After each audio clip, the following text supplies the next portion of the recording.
morning, sir. Good morning, everyone. My name is then Alex Gida Odoy, and we're presenting Epifanio de los Santos.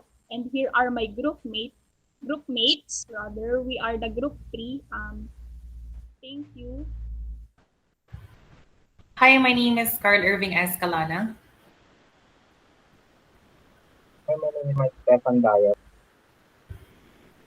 Hi, my name is John De Rojas.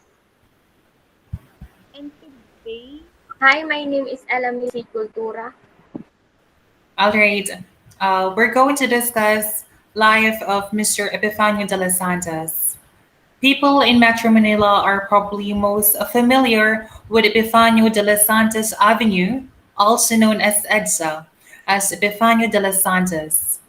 The toxicity of traffic that was once known to come from the street, formerly known as Highway 54, has successfully eclipsed the moniker. Mar- Marcus, even the events of 1886, which led to the overthrow of the Marcos regime, indirectly contributed to the obscurity of Epifanio de los Santos. But who was the person responsible for the moniker? Epifanio de los Santos y Cristobal was born on April 7, 1871, to rich parents Escalestico de los Santos and Antonina Cristobal y Tonco in Malabon, Rizal. Both his father and mother attended the Colegio de Consolacion, while his father graduated from Ateneo de Municipal and went on to work as a haciendero. No amount of wealth or luxury could make him ignorant to the plight of the oppressed.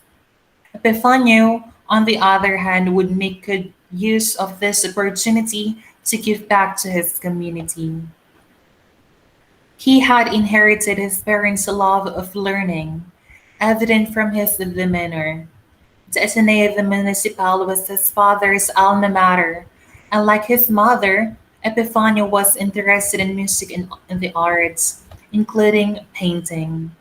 According to Rafael Palma, a contemporary, it was well known that he became an obsessive collector of flora and wildlife in Nueva Ecija and befriended the locals, seeking the names of these plants and learning about their therapeutic effects. When he entered at Universidad de San Tomas, he wanted to study law. It could have been due to the shifting zeitgeist, since many of his classmates on the campus would go on to become reform minded Filipino leaders in the future. As a result of this encounter, Epifanio became interested in Spanish literature. Juan Valera, a liberal diplomat and author, impacted him tremendously with his beliefs on equality and honest evaluation of human nature. Furthering his education, he read German, French, and ancient Greek authors and works, which broadened his perspective. In March of 1898, he accomplished his studies in law. While he was not actively involved in the first half of the revolution, he became an enthusiastic participant in the second half after Emilio Aguinaldo's demand to renew it in 1898. De Los Santos worked as a journalist for the Malabon Libertad and later for Antonio Luna's La Independencia. He was also a prolific columnist for publication as Renmaneciento, La Democracia, La Patria, and Malaysia. De Los Santos was elected of one of the Nueva Ecija's three deputies in the Malolos Congress in 1898. The Malolos Congress ratified the Proclamation of Independence and prepared, ratified, and issued the first Philippine Republic's Constitution in early 1899. Even though the Philippine-American War ended with the capitulation of Republic's Congress, Epifanio de los Santos began practicing law in 1900 and entered politics in 1902. When he was elected governor of Nueva Ecija, even though living under American rule, De Los Santos never forget about his country's desire for independence and fought for it even though the academic field. His public persona had gone, and now he was his own in libraries and archives across Europe searching for most ethereal documents and memorabilia related to Philippines. Upon his return, De Los Santos continued to dispense his office as governor, even as he became the provincial fiscal of Bulacan and Bataan in 1906 as a true passionate scholar with the documents he had retrieved. De Los Santos began to write on the history and literature of the country. He became known as a pioneering Filipiniana collector and historian. Even though the Philippine-American War ended and the capitulation of the Republic Congress, Epifanio de los Santos began practicing law in April 1900 and entered politics in 1902 when he was elected governor of Nueva Ecija. In his house in Intramuros, he was a famous Filipiniana home library where the rarest books and resources could be discovered even in Europe or the US Library of Congress. Cecilio Apostol, Fernando Maria Guerrero, Jose and Rafael Palma, and Lope Lopez K. Santos, as well as Jaime de Vera and Macario Pinada, found reverie chair. Thank you. Tirelessly, De Los Santos published numerous books on the Philippine history, literature, and culture, which some of his works delving into the social political issues in his days. Algo de Praso, 1901, Literatura Tagala, 1911, El Proceso del Jose Rizal, 1914, The Tagalog Theater and Folklore Musical de las Filipinas, 1920, Criminally in the Philippines and at 1903 to 1908, Foundress Electoral Sus Medios and Authoritative Biographics and Trinidad Padro de Tavera, Marcelo H. del Pilar, Andres Bonifacio, Emilio Jacinto, and Ignacio Villamor. He even had Francisco Balagtas, Tagalog Literary Classic, Fluentra and Laura translated in Spanish in 1916. At such given his proven region of scholarship US, Government General Francis Burton Harrison, who sympathized with the Philippination of position in the American government,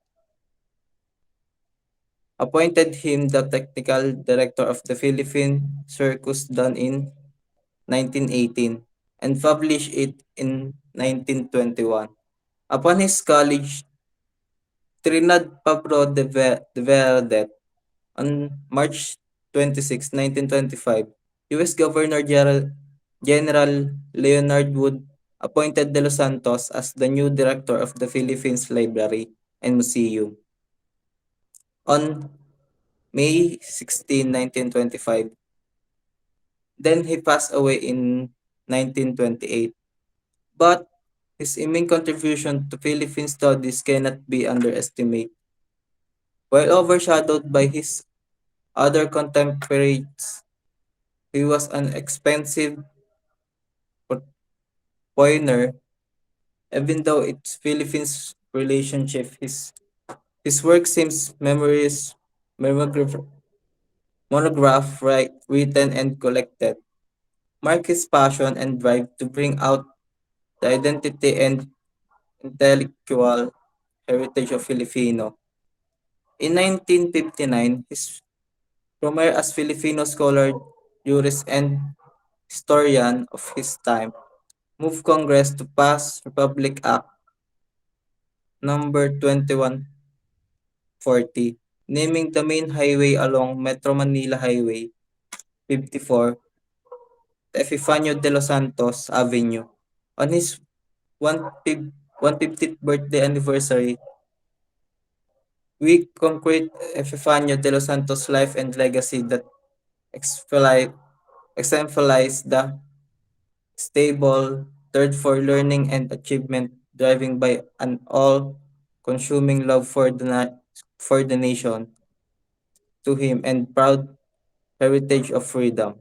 Thank you. So the next one is the primary resources, primary source, and the secondary source, and tertiary source. So, as you can see in the picture, these primary sources about Andres Bonifacio written by written by Epifanio was indicated the life of Andres Bonifacio, and Don Ponyong, also known as Epifanio, is the first one to wrote the biography of Andres Bonifacio throughout the compilation of confidential letters of Bonifacio. For example, here is the written biography of Andres Bonifacio with its letter of Kundiman, presenting by Jacinto and Gregoria de Jesus from his collection of Katipunan papers. It was originally written in Spanish and was reprinted by him. And this this sources is primary because it is one of those written biographies of Andres Bonifacio and a legit information indicated. So for this, Epifanio de los Santos shows a brilliant writings about the history and biography of Andres Bonifacio. These references, as you can see, the life of Epifanio and its primary source regarding on the written biography. Thank you. Secondary sources of Epifanio de los Santos. First, di-define ko muna or bibigay ang meaning ng secondary sources. Secondary sources are works that analyze, assess, or interpret an historical event, era, or phenomenon, generally utilizing primary sources to do so. And also secondary sources can include books, journal, articles, speeches, reviews, or research reports, and so on. We chose and searched for the secondary sources of Epifanio de los Santos, and we found that this articles is based kay Ambet R. Ocampo for her assumption and opinion. Secondary sources ito kasi hindi siya yung mismong nasa pangyayari. Ito ay opinion and non-facts lang na nakalagay sa article. And also, she said that De Los Santos was almost comparable to Rizal because he was a noted Filipino historian, literary critic, painter, poet, musician, bibliographer, journalist, editor, and so forth. Also, she said that Antonio Luna, Epifanio de los Santos, and Guillermo Tolentino were among the top guitar players in the Philippines from the turn of 19th to the 20th century. In reality, Tolentino created a sculpture representing De Los Santos playing the guitar. Sinabi din sa article na ito na habang madalas niyang nakikita yung serbisyo ng gobyerno in terms of a great sacrifice of family, social life, and remuneration, dumating sa point na kailangan niyang i-give up yung pagkokolekta ng libro at antiquities for himself so that he could focus on enriching the collection of the National Library and Museum. He was custodian of many primary sources on Philippine history, yet he laid down his pen and did not write history while in office because he believed that no librarian could be a public servant and at the same time be the library's competitor in the acquisition and use of its resources. Thank you. Tertiary sources of Epifanio de los Santos. These are sources that index, abstract, bibliographies, encyclopedia, organize, compile, or digest other sources. Some reference materials and textbook are considered tertiary sources when their chief purpose is to list, summarize, or simply repackage idea or other information. Tertiary sources are usually not credited to particular author. So we got this website because it showed the biography of Epifanio de los Santos. It talks the life of Epifanio and it's part of the tertiary biography. So as we can see in the picture that one of tertiary sources of Epifanio de los Santos. Thank you. The facts about Epifanio de los Santos. Epifanio de los Santos was a polyglot. He was fluent in Spanish, English, French, German, as well as Philippine languages like Ita, Tingyan, and Ibalao. He even translated Francisco Balagtas' Florante at Laura in Spanish, an authori- authoritative translation of the Tagalog classic. Epifanio de los Santos, that by virtue of Republic Act 2140, the Highway 54 former Avenida 19 de Junio was renamed to Epifanio de los Santos Avenue, EDSA, in honor of Epifanio de los Santos in time of his 88th birth anniversary.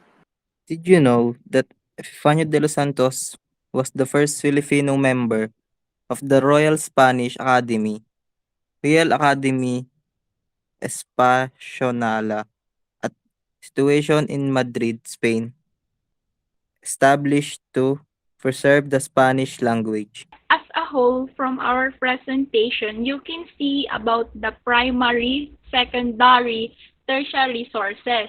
These sources are found on websites, YouTube, and we indicate the references where you can look the link below.